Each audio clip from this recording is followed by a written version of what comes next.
능력이에요. 하나님은 언제나 우리의 인생에 고난을 이길 힘을 주시는 분이 돼요.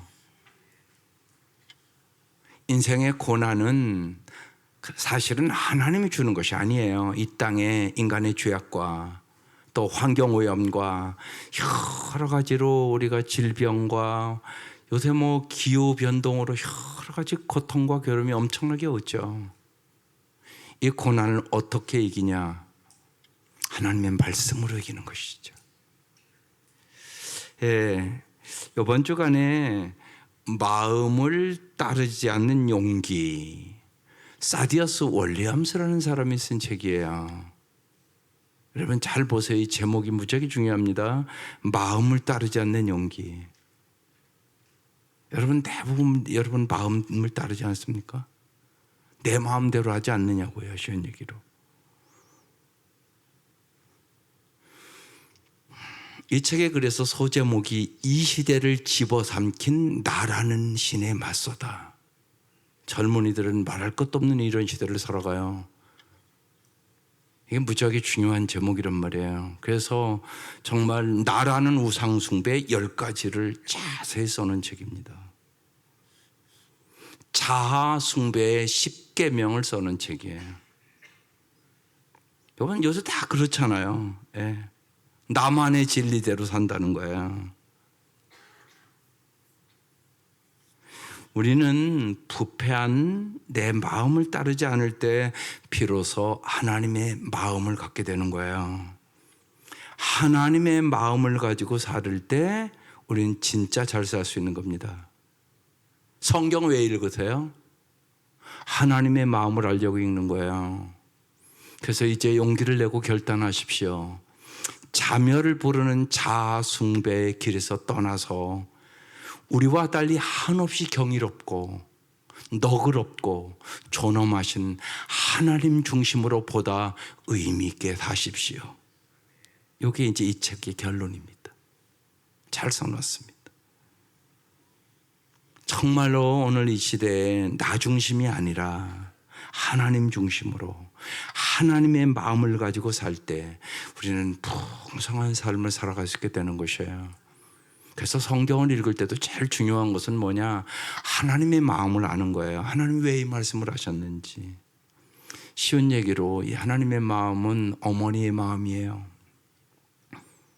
여러분 생각해 보세요. 여러분 자녀들 길러보니까 알잖아요. 정말 부모는 언제나 죽는 그날까지 자식 잘 되기를 소원하는 것이에요. 그게 하나님의 마음이에요. 그러니까 성경을 언제나 그렇게 봐야 되는 거예요. 그래서 바울은 예수를 믿은 후에 이렇게 고백을 합니다. 이제 나는 여러분을 위하여 고난받는 것을 기쁘게 여기고 있으며 그도의 남은 고난을 그분의 몸, 곧 교회를 위하여 내 육신으로 채워가고 있습니다. 하나님이 이 땅에 가정과 교회 공동체를 세웠어요. 그런데 우리가 창세기에서 가정이 파괴되잖아요. 그리고 주님은 교회 공동체를 세우셨어요. 그래서 우리가 교회에 와서 하나님의 말씀으로 잘 무장해서 정말 제가 이제 5월을 시작하면서 말씀드렸던 것처럼 우리의 가정의 기초가 예수님과 예수님의 말씀 위에 세워지고 사랑과 순종의 기둥이 세워지고 이해와 용서의 창문이 각 가정마다 있고 경건 생활을 잘함으로 우리의 가정이 예수님을 언제나 주인으로 삼고 주님의 말씀대로 살아가고 언제나 성령 충만한 행복한 가정이 되기를 주님은 원하시는 거죠. 하나님은 명확하고 뚜렷하게 우리의 가정의 그림을 그려놨어요. 근데 우리가 그것을 추구하지 않는 것이에요. 그래서 지금 사도 바울은 그리스도의 남은 고난을 그분의 몸, 교회를 위하여 내 육신으로 채워가고 있다고. 나는 정말 교회가 잘 세워지기를, 내가 어떠한 고통과 어려움이 와도 내 생명을 바쳐 교회 세우기를 원한다고 지금 그렇게 고백하는 말씀이에요. 그래서 우리가 여러분 교회를 잘 세워가야 가정이 잘 설 수 있는 것이에요.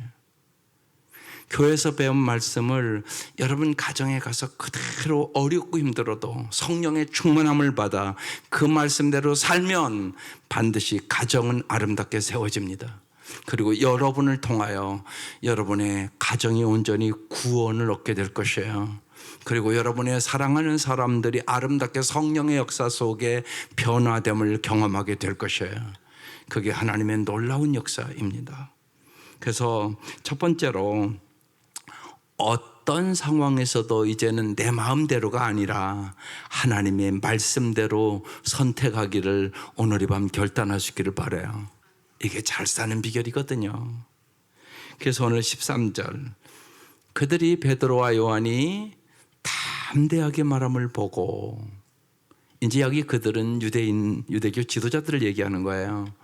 베드로와 요한이 담대하게 말했다고 그랬어요. 이 사람들이요, 예수님 십자가에 들어갈 때 다 도망갔던 사람들이잖아요. 자기 죽을까 봐 벌벌벌 떨던 사람들이에요. 그런데 이들이 완전히 변했어요. 어떻게 변했을까요? 이들이 오순절에 성령 충만함을 받잖아요. 사도행전 2장에. 그리고 나서 변화된 거예요.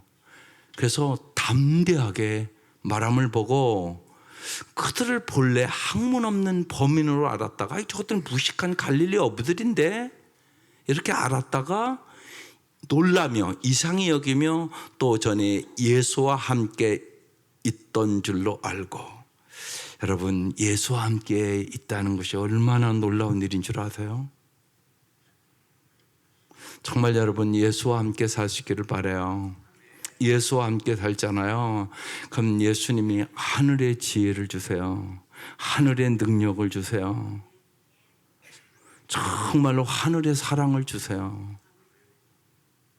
여러분 똑똑하다고 서울대학 나왔다고 사랑의 사람 되든가요? 어젠가는 TV 잠깐 보니까 인류대학 의사지 아마. 근데 옥상에서 애인을 죽였어요. 수능 만점 맞았다든가. 하여튼 텔레비에 나오더라고요. 여러분 언제나 잊지 마셔야 돼요. 사람이 사람 되는 게 우선이에요. 교회는 그걸 가르치는 거예요. 사람다운 사람을 만드는 거, 그게 언제나 우선이에요. 그렇지 않으면 그 나머지 모든 것이 의미가 없어져 버려요. 사람이 사람답지 않으면 솔직히 개만도 못하는 삶을 살아가는 건데요. 얼마든지 그럴 수 있어요. 인간이요, 자기 욕망에 이렇게 취하면 그렇게 되는 거예요. 그리고 그 인생 얼마나 비참해지는 거예요. 이제까지 공부를 잘했으면 뭐하고, 의사하면 뭐하고, 돈 많이 벌으면 뭐해요. 여러분 언제나 잊지 마세요. 그게 우선이 아니에요. 사람이 사람다워지는 게 우선이에요. 예수님이 이 땅에 왜 왔냐? 사람다운 사람 만들려고. 인간이 동물만도 못한 삶을 살아가는 사람이 더 많아요. 잘 생각해 보라고요. 아닌가요? 그래서 예수와 함께 사는 것이 그렇게 중요한 일이에요.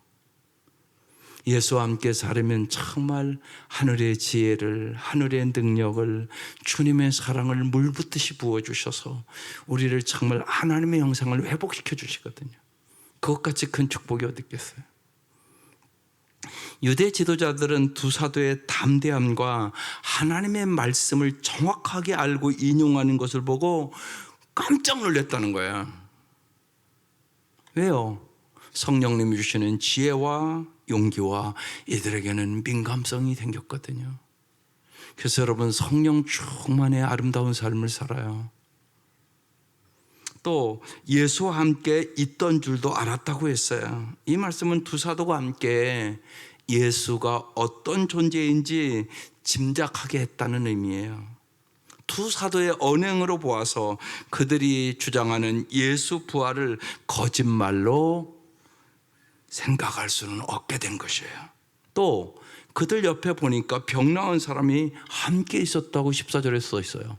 또 병 나은 사람이 그들과 함께 서 있는 것을 보고, 이 사람 어떻게 병 나섰죠?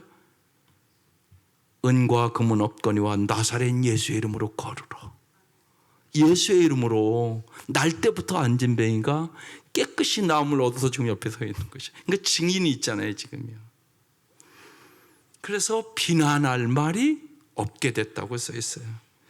자발적으로 이 안진뱅이가 와서 예수의 부활을 증언하는 두 사도 곁에 부활하신 예수님으로부터 치유받은 지금 증인으로 함께 용감하게 와서 서 있는 거예요. 지금요.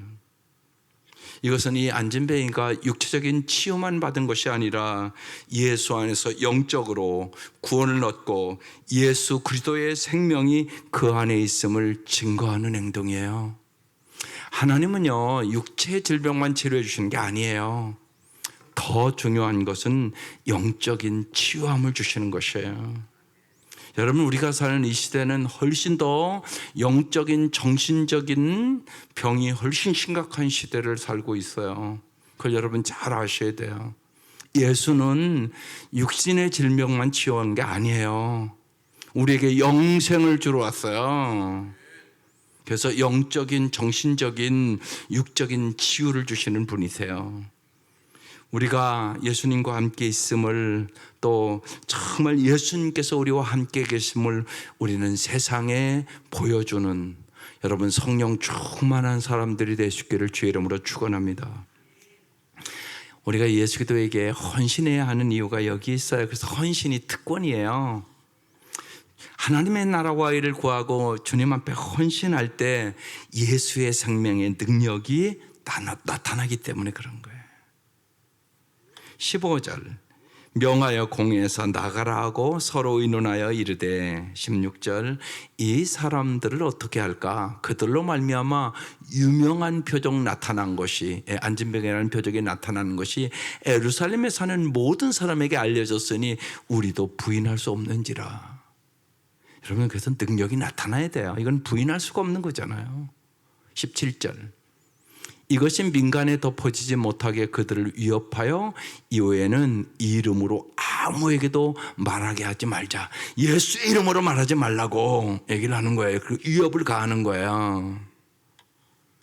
18절, 그들을 불러 경고하여 도무지 예수의 이름으로 말하지 말고 가르치지도 말라. 여러분에게 만약에 오늘 이렇게 얘기한다면 여러분은 어떻게 하겠어요? 그렇게 안 해도 안 하죠?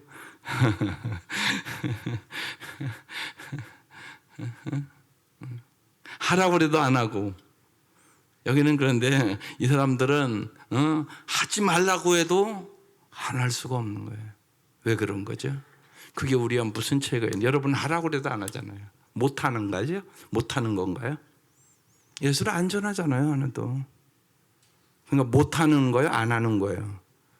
근데 이 사람들은 저렇게 막 위협하면 말하면 죽일 거야 이래도 한단 말이에요. 뭐가 다른 거죠?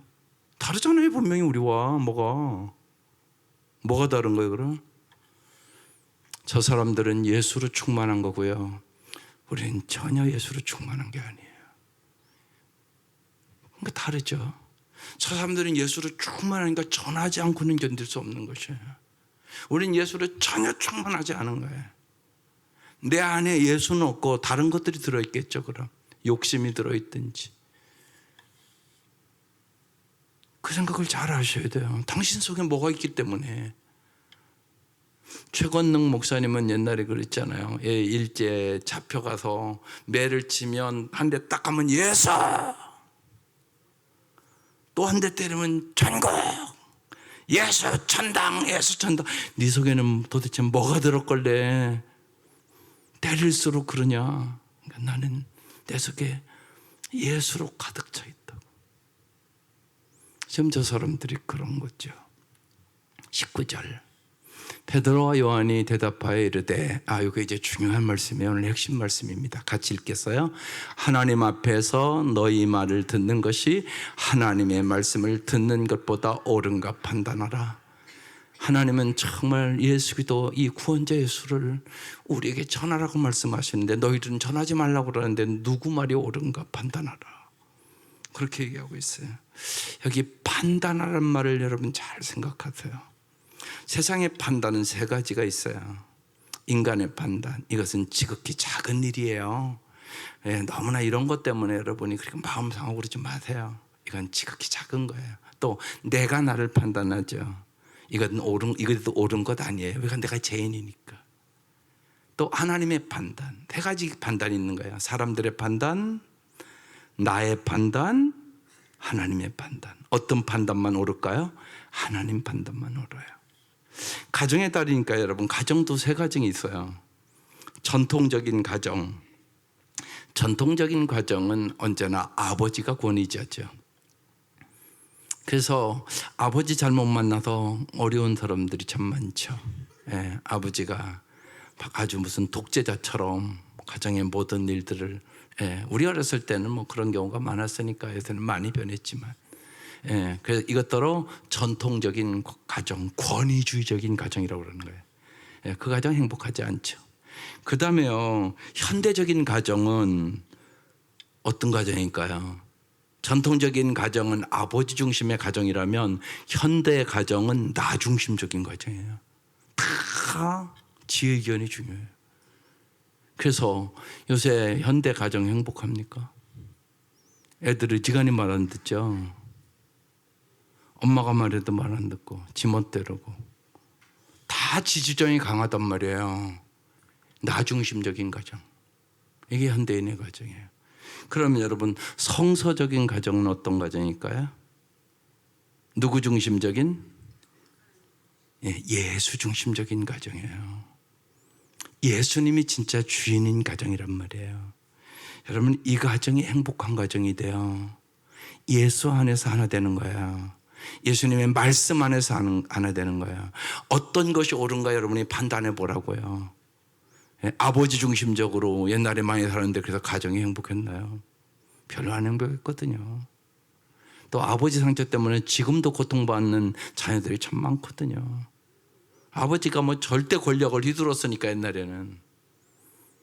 그러면 여러분, 많이 변해서 그래서 애들 뭐 존중한다고 다 애들 지멋대로 하게 내비두었으니까 여러분 행복하십니까? 그것도 아니라는 거 증명됐잖아요. 애들 의지간히 말 안 듣고 부모 공경할 줄도 모르고, 그렇죠? 그런 걸 여러분 봤잖아요. 그럼 반드시 어떻게 해야 돼요? 성서적인 가정을 세워야죠. 정말 예수님이 주인인 가정. 예수님의 말씀 앞에 엄마도 자녀도 모두 다 순종할 수 있는, 정말 성경은 기가 막히게 얘기해요. 에베소 5장에 술 취하지 말라, 이는 방탕한 것이니 오직 성령의 충만함을 받으라. 성령이 충만하면 찬송이 넘치고 감사가 넘치고 피차 여호와를 경외함으로 복종이 넘치고, 그래서 아내는 남편에게 죽게 하듯 복종하고 남편은 그리스도께서 교회를 사랑한 것처럼 아내를 사랑하고, 딱 넘어가면 자녀들은 이제 부모를 잘 공경하고, 또 자녀들은 부모의 말에 순종하고, 부모는 주의 교양과 훈계로 자녀들을 양육하고, 아주 기가 막힌 질서를 얘기한단 말이에요. 여러분, 그렇게 살면 가정이 다 잘 될 수밖에 없죠. 행복할 수밖에 없죠. 하나님 그렇게 명확한 그림을 그려놓고 있는 거예요. 정말 하나님은 우리가 아름답게 살기를 원해요. 진짜 잘 살기를 원해요. 성경을 알면 알수록, 야, 하나님은 정말 우리를 이렇게 행복하게 살기를 원하시는구나, 그것을 우리는 경험하게 돼요. 그래서 정말 성서적인 가정, 하나님 이 5월에 우리 가정이 성서적인 가정이 되게 해주십시오. 판단하시기를 바랍니다. 하나님 앞에서 너희 말을 듣는 것이 하나님의 말씀을 듣는 것보다 옳은가 판단하라. 여러분이 어떤 가정을 이루어야 되는 것인가를 여러분 잘 판단하시기를 바라요. 우리는 말씀 앞에서 자기를 객관화를 상실했을 때, 오늘 여기 본문의 유대교 지도자들처럼 주어진 권세에 갇혀서 자기 이득만을 추구하는 종교인이 되고 말아요. 말씀에 의해 자기 객관할 줄을 알 때 우리는 진정한 기도인이 되는 거예요. 우리 모두는 말씀의 중요성을 여기 이 수요일날 나온 사람은 다 알 거예요. 그런데요, 말씀이 중요하다는 것은 다 안단 말이에요. 그런데 성숙한 말씀대로 살아가는 사람들이 많지가 않은 거예요. 무슨 얘기냐? 말씀을 통하여 하나님의 관점으로 하나님의 말씀대로 보는 시각과 관점과 판단을 해야 된단 말이에요. 그러니까 끊임없이 하나님이라면 이런 때 어떻게 생각할까? 하나님은 이런 때 어떻게 판단하실까? 하나님은 이런 때면 어떻게 선택하실까? 이것이 습관화돼야 된다고, 여러분의 삶 속에서. 그런데 조금만 아까 얘기한 것처럼 감정만 이상해도 그 판단을 못하는 거예요. 내 생각대로, 내 감정으로, 내 기분대로, 내 생각대로 판단하고 산단 말이에요. 그러니까 우리가 마귀의 궤에 넘어가게 되는 것이에요. 여러분 그걸 잘 아셔야 돼요. 이게 하루아침에 되는 게 아니에요. 성숙해야 어떤 사건이 딱 일어날 때 하나님의 관점으로, 하나님의 판단으로 이렇게 성숙하게 분별할 수 있게 되는 거죠. 이것을 영적인 분별력이라고 그러는 거예요. 여러분 어린아이와 어른의 차이점이, 어린아이는 분별력이 없는 거예요. 어른이라면 분별력이 있어야 된단 말이에요. 그런데 어른인데도 분별력이 없단 말이에요. 특별히 영적인 분별력에 있어서는 얼마든지 그럴 수 있단 말이죠.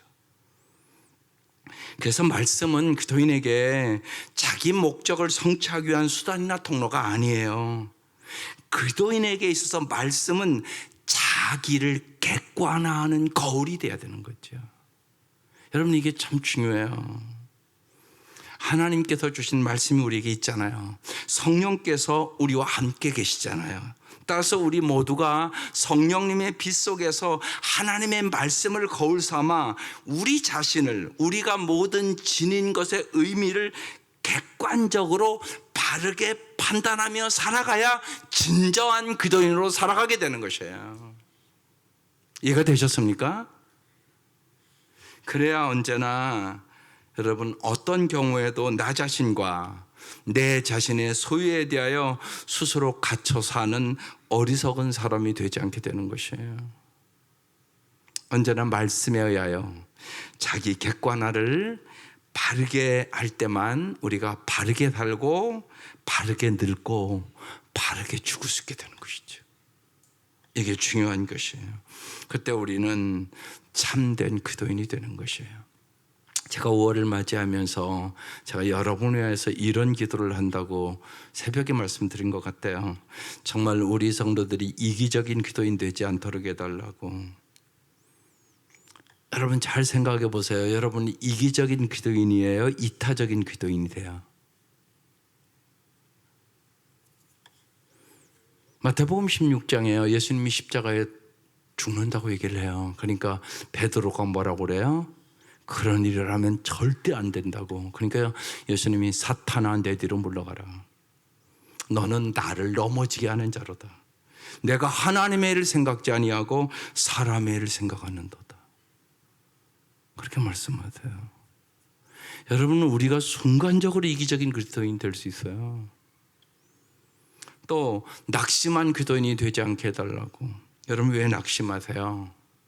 낙심 다 해보셨잖아요. 신앙생활 하면서. 낙심하는 이유는요, 예수님이 나의 주인이 아닐 때 보면 내가 내 주인이에요. 내가 낙심했지 무슨 예수님이 낙심을 시켜요. 예수님이 여러분 낙심시킨 적 없으세요? 한 번도 없으세요. 내가 내 마음대로 내 뜻대로 내 생각대로 안 됐다고 낙심하는 거죠. 그러니까 낙심은 내가 하는 거예요. 그래서 정말 주님이 나의 삶의 주인이면 낙심하지 않고 삽니다. 그래서 우리가 수로보니게 여인이 나오잖아요. 수로보니 여인에게 뭐라고 이 개 같은 거 다 막 그렇게 하잖아요. 막 완전히 막 자존심을 아주 밟아 놓잖아요. 예수님이요. 뭐라고 그래요? 그렇지만 개도 떨어지는 부스러기도 먹지 않냐고. 그러잖아요. 예수님이 깜짝 놀랐어요. 이방 여인이잖아요. 내 믿은 대로 될지어다. 그 순간 그 딸이 집에서 깨끗이 나서요. 낙심하지 않았어요. 여러분 예수를 진짜 믿고 낙심하지 마세요. 예수님은 한 번도 여러분을 낙심시킨 적이 없어요. 여러분이 낙심하는 거예요. 그래서 낙심하지 않는 기도인이 되게 하여 주옵소서. 음란한 기도인이 되면 안 되겠죠. 그건 뭐 말할 것도 없을 거야. 거룩해야 돼요. 특별히 여러분의 자녀들 거룩하게 기르세요. 너무나 음란한 세대예요. 거룩의 능력이에요. 지난주 아나니아 삽비라 얘기했잖아요. 거룩하지 않아서 죽였어요. 그냥 그날. 헌금하고 죽은 부부예요. 기가 막힌 얘기잖아요. 거룩은 이렇게 중요한 것이에요. 거룩은요. 그래서 너희 몸이 하나님의 성령의 전인 줄 알지 못하느냐? 그렇게 써놨어요. 섭섭한 기도인 되지 마세요. 교회 안에 섭섭한 기도인이 많을 수 있어요. 왜 섭섭하죠? 은혜를 잊어버리면 섭섭해요. 은혜를 잃어버리면. 그래서 누가복음 17장 10절 말씀이 무지하게 중요해요. 무익한 종이에다 할 일을 했을 뿐입니다. 주님, 나 같은 거 구원해 준 것도 감사하고 써준 것만도 감사합니다. 그 얘기예요. 예, 이 은혜를 알면 언제나 은혜를 생각하면 섭섭하지 않아요. 하나님의 은혜는 넘치는 은혜예요. 나의 나 된 것이 하나님의 은혜예요. 구원해 준 것만도 감사해요. 예, 근데 나를 써준다? 이건 엄청난 은혜잖아요. 항상 은혜를 생각하고요. 예, 섭섭마귀 들지 마세요. 예, 꼭 섭섭할 때 마귀가 역사하거든요. 또 언제나 불만스러운 기도인이 되지 마세요. 누가복음 17장 17절에요. 주님이 10병의 문둥병자를 다 고쳐줘요. 근데 한 사람만 와요. 한 사람만 와서 예수님 앞에 감사해요. 예수님 너무나 서운하셨던 것 같아요. 9은 어디 갔느냐 그러세요. 9은 어디 갔느냐. 몰라서 묻는 게 아니잖아요. 그거 섭섭하셨다는 것이에요. 여러분 다 구원받았어요. 보혈의 능력으로 구원받았어요. 예수님 핏값으로 여러분 구원받았어요. 그거 하나만으로도 감사하고 살아야 되지 않을까요? 예. 여러분 오늘 어버이날이에요. 부모님 은혜 나를 이 땅에 보내주신 것만으로도 감사해야 되지 않을까요? 그게 인간 도리 아닐까요? 인격이 안 아름다워서요? 내 부모가 인격이 좀 안 좋아서 효도 못하겠다고요? 그렇습니까? 그런 분들이 있단 말이에요. 없는 게 아니라.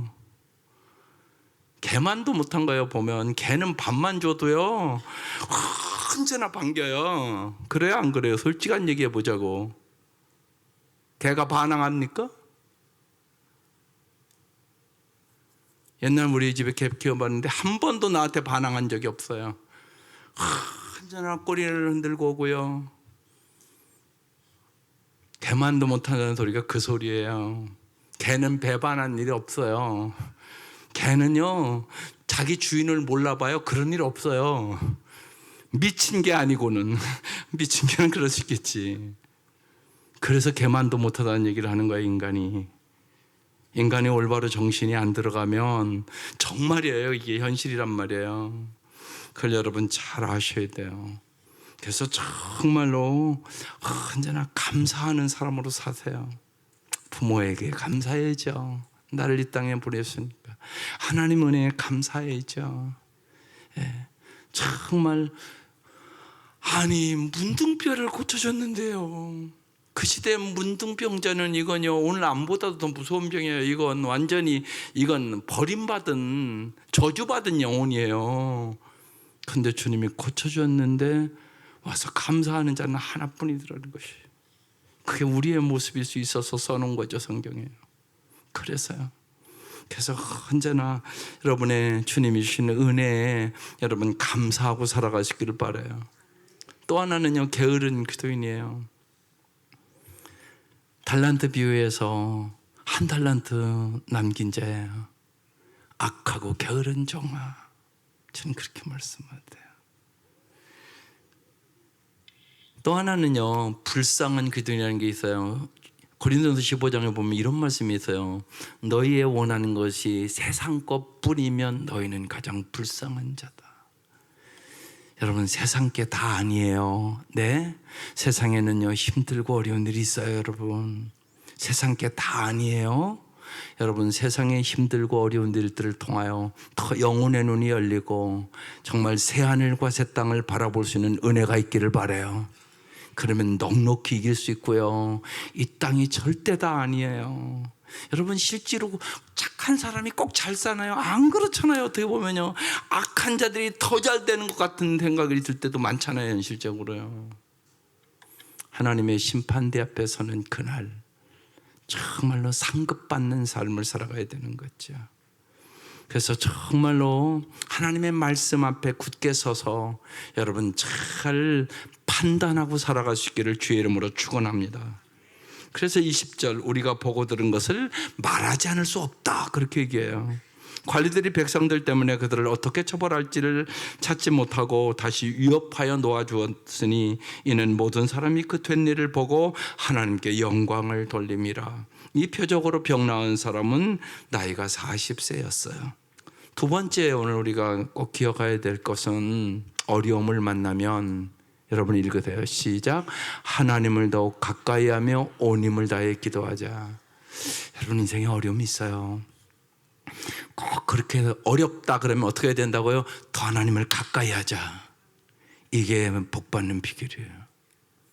항상 두 종류예요. 어려움은요, 하나님부터 더 멀어지는 사람 있고 더 가까이 있는 사람. 네, 꼭 잊지 마세요. 어려울수록 하나님을 가까이 하세요. 예, 여러분이 시험에 들면요, 특히 예를 들면 앞에 앉은 사람이요, 저 뒤에 가서 앉기 시작해요. 그러지 마세요. 예. 혹시나 목사가 보기 싫을 수 있어요. 그럴 때 자꾸 앞으로 와서 앉으세요. 그러면 반드시 이겨요. 진짜야. 이건 해보면 알아요. 예. 이렇게 저는 이제 오래 있으니까 그런 분들을 보잖아요. 알아요. 제가요. 누가 시험이 들었나 안 들었나 모르는 게 아니에요. 얼굴에 다 써 있는 걸 어떡하겠어요. 시험 이렇게 써 있는데. 예. 시험 들 때 있죠. 신앙생활 하다 보면. 여러분 그때 꼭 앞으로 와서 예배를 드려보세요. 그러시면 이겨요. 그런데요, 꼭 저 끝에 가서 앉아요. 그럼 못 이겨요. 여러분 사랑해야 이기는 거잖아요. 결국은 사랑해야 이기는 건데 그 사랑은 주님이 부어주시는 겁니다. 여러분 사랑할 수 없는데 사랑할 수 있는 능력을 주는 거예요. 용서할 수 없는데 용서할 수 있는 능력을 주는 거예요. 이게 성령이 하시는 일이에요. 그래서 하나님이 행하셨다고 말할 수밖에 없다는 간증을 하는 거예요. 언제나 그런 간증이 있기를 주의 이름으로 축원해요. 보세요. 23절 사도들이 노임에 그 동료에게 가서 제사장과 장로들의 말을 다 알렸어요. 왜 알렸을까요? 기도하기 위하여 알리는 거예요.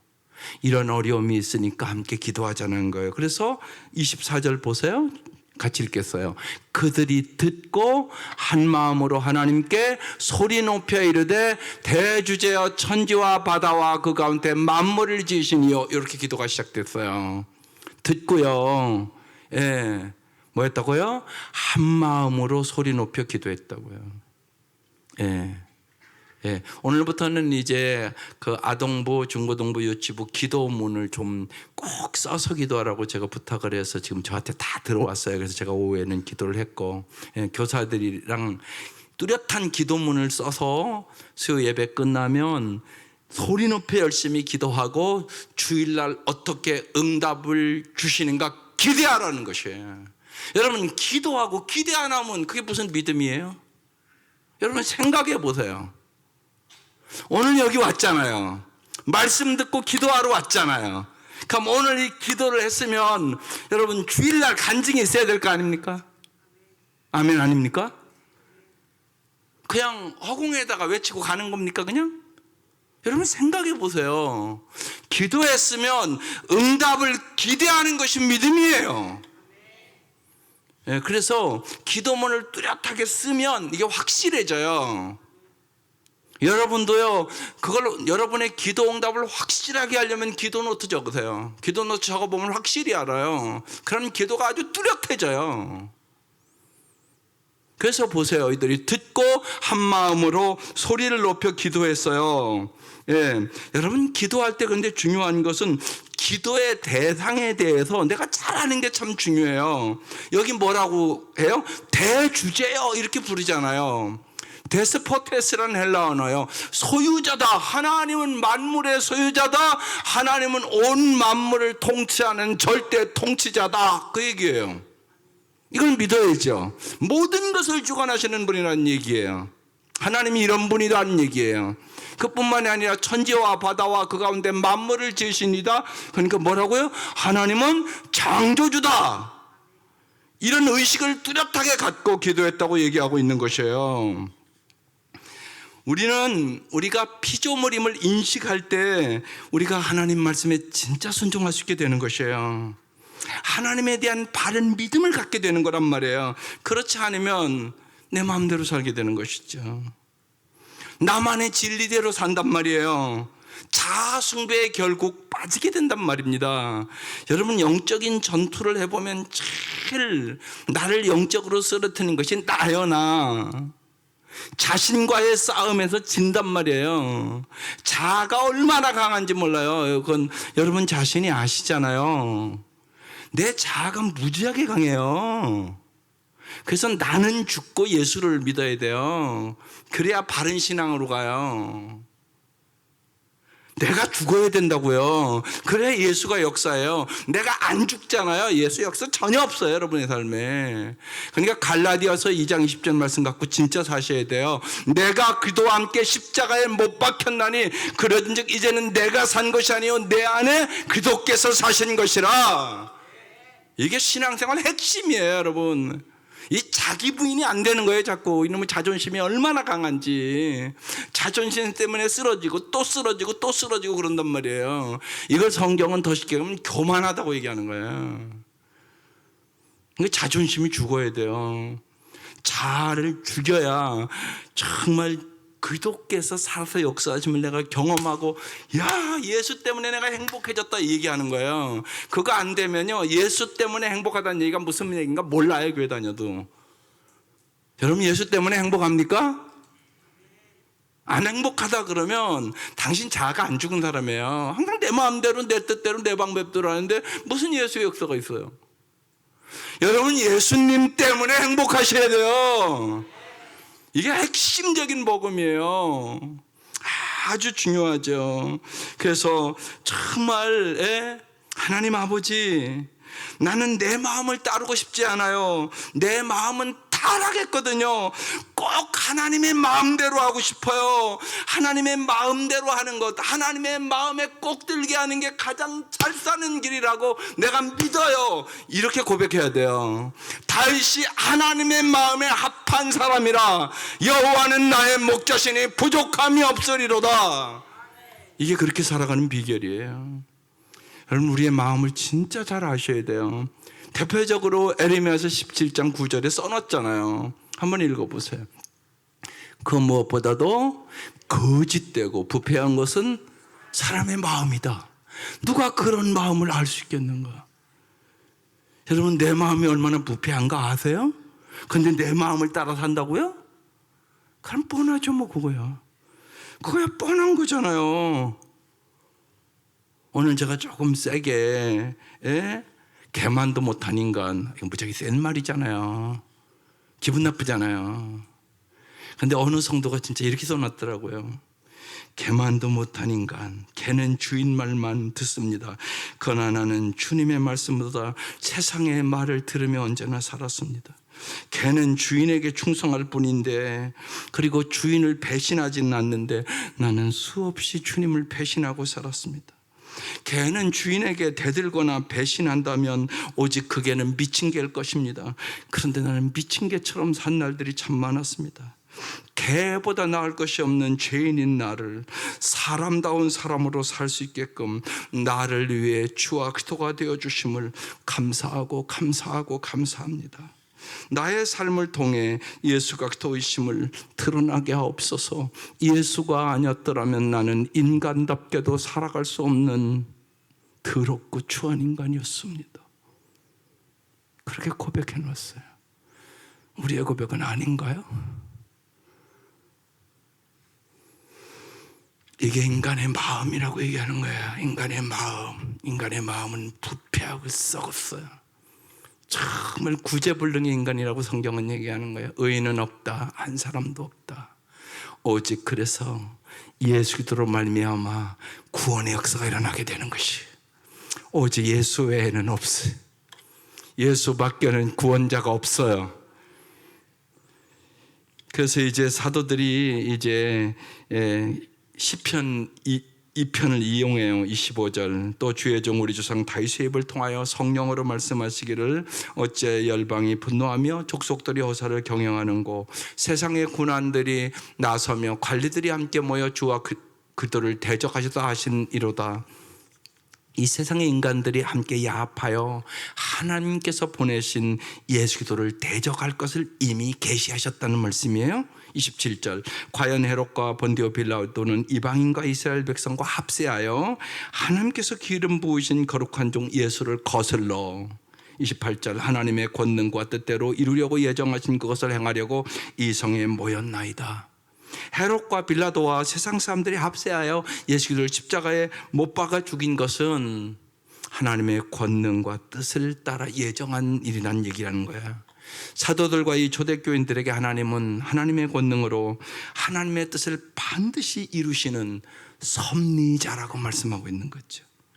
하나님은 유일하고 전능하신 대주제자시요 창조주시요 섭리자이심을 너희들이 진짜 알으라고 말씀하고 있는 것이에요.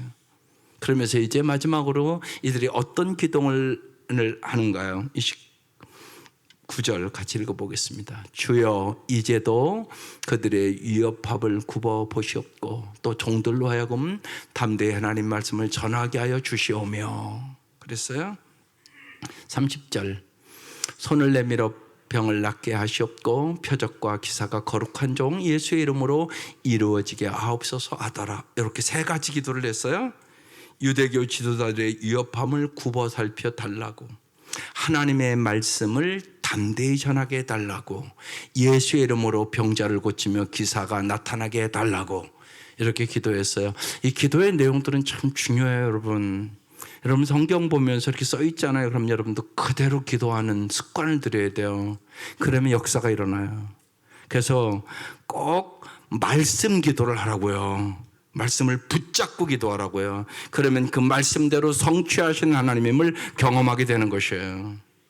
사도들의 기도는 단순히 자신들의 필요나 염원을 충족시키는 내용이 아니었어요. 이들은 이 위급한 상황 속에서도 오직 주님으로부터 부여받은 사도의 직무를 잘 감당하기 위해서 기도했단 말이에요. 이들은 주님께서 부여하신 사명과 책임에 충실할 때 나머지 모든 것은 천지의 주제이신 하나님께서 하나님의 방법으로 책임져 주실 것을 믿었단 말이에요. 그래서 이들이 기도를 다 끝냈어요. 필기를 다음에 오늘 마지막에 모인 곳이 어떻게 했다고요? 진동했다고 써 있어요. 그리고 무리가 다 뭐 했다고요? 성령 충만했어요. 성령 충만하니까 뭐 했다고요? 담대히 하나님의 말씀을 전했어요. 이렇게 되는 것이에요. 이런 응답이 있었단 말이에요. 오늘도 이런 응답이 있기를 주의 이름으로 축원합니다. 여기 진동하다, 헬라어 살리오라는 단어예요. 바다에 큰 파도가 떴다, 이런 의미예요. 이들이 기도를 통하여 천지의 대주제이신 하나님께서 자신들과 함께 계심을 확인하고 기도를 통하여 하나님께 자신의 삶을 의탁했을 때 그들의 삶에 은혜의 파도가, 능력의 파도가, 생명의 파도가 임했다고 얘기하는 거예요. 이게 진동했다는 의미가 그런 의미예요. 잊지 마십시오. 이 사도들의 상황은 기도하기 전이나 기도한 이유나 가난과 핍박과 위협 그대로였어요. 그러나 이제 이들에게 이 부정적인 상황은 전혀 문제가 되지 않아요. 여러분, 우리가 은혜 받고 성령 충만하면 뭐가 달라지냐? 상황은 똑같은데 그 상황을 넉넉히 이길 수 있는 능력을 얻게 되는 것이에요. 이게 엄청나게 중요한 얘기예요. 전혀 문제가 되지 않아요. 사도들은 어려움 속에서도 하나님의 은총에 더욱 동참하는 계기가 되었다는 것이에요. 따라서 우리는 대주제이신 하나님께서 사도들이 처한 바로 그 상황 속에 사도들을 정금같이 새롭게 빚으시는 하나님은 창조주시요 주권자요 통치자시요, 바로 그 상황 속에서 주님이 살아계심을 나타내주는 계시자요, 그 상황 속에서 주님의 오묘한 섭리를 이루어가서 합력하여 선으루신 하나님을 이들은 확실히 믿었다는 얘기예요. 세상을 넉넉히 이길 만한 믿음을 갖게 됐다는 얘기라고요. 여러분, 믿음으로 세상을 이기는 것이에요. 사도들은 은혜와 진리와 능력의 파도를 경험하고 성령이 충만해서 담대히, 그러니까 자기의 생명을 내놓을 수 있을 정도로 죽으면 죽으리라고 담대히 하나님의 말씀을 전하죠. 이들 다 순교하거든요. 나중에 단순히 입으로만 전했다는 얘기 아니에요. 이들의 삶으로 살았다는 얘기입니다. 즉 사도들은 자신들의 개인의 필요나 염원을 위해 기도하지 않았고 말씀에 순종하기 위해 기도했고, 기도를 통하여 그들은 그 어떤 상황에서든 말씀의 삶을 이루어갈 수 있었다고. 하나님은 말씀대로 이루시는 분임을 보여주신 거예요. 오늘 두 가지 메시지예요. 어떤 상황 속에서도 이제 내 맘대로가 아니라 하나님의 말씀대로 판단하여 살아가시기를 바랍니다. 어려움을 만나면 하나님께 더 가까이 나가는 기회로 삼고 온 힘을 다하여 기도하며 하나님이 정말로 대주제, 통치자이심을, 하나님이 정말 살아계심을 보여주는 계시자이심을, 그리고 하나님은 모든 것에 합력하여 선을 이루시는 분임을, 섭리자이심을 믿고 살아가시기를 주의 이름으로 축원합니다. 기도하십시다. 마음모와 함께 기도 한번 드려보겠습니다. 시작. 어떤 위협 앞에서도 하나님의 말씀을 선택하게 하소서. 복음의 침묵을 강요하는 위협에 굴하지 않는 전도자가 되게 하소서. 기도로 고난을 이기며 담대하게 복음을 전파하는 가정교회가 되게 하소서. 온 성도들이 하나님이 통치자요 창조주요 계시자요 섭리자이심을 믿으며 어떤 어려운 상황도 주님과 함께 이기게 하소서. 아멘. 오늘 이 시간 특별히 가정의 달이잖아요. 특별히 연세 드신 부모님들을 위해서 기도하십시다. 하나님, 우리 부모님들 천국 가시는 그날까지 하나님 은혜 가운데 보호하시고 은혜를 주시고 평강을 달라고. 혹시나 예수를 모르는 부모들이 있으면 하나님 오늘 이 시간 나의 기도에 응답하여 주셔서 우리 부모님들을 꼭 구원해 달라고. 여러분의 기도 반드시 하나님 들으세요. 그리고 여러분의 가정에 자녀들이, 우리 온 가족이 여호와를 경외하며 하나님의 말씀대로 우리 가정을 잘 세워갈 수 있도록, 또한 여러분의 가정이나 또 어떤 어려운 문제들을 위하여, 또 특별히 우리의 다음 세대, 우리 유치부, 아동부, 중고등부, 청년들 위하여 아버지 한번 부르고 2, 3분만 기도하겠습니다. 아버지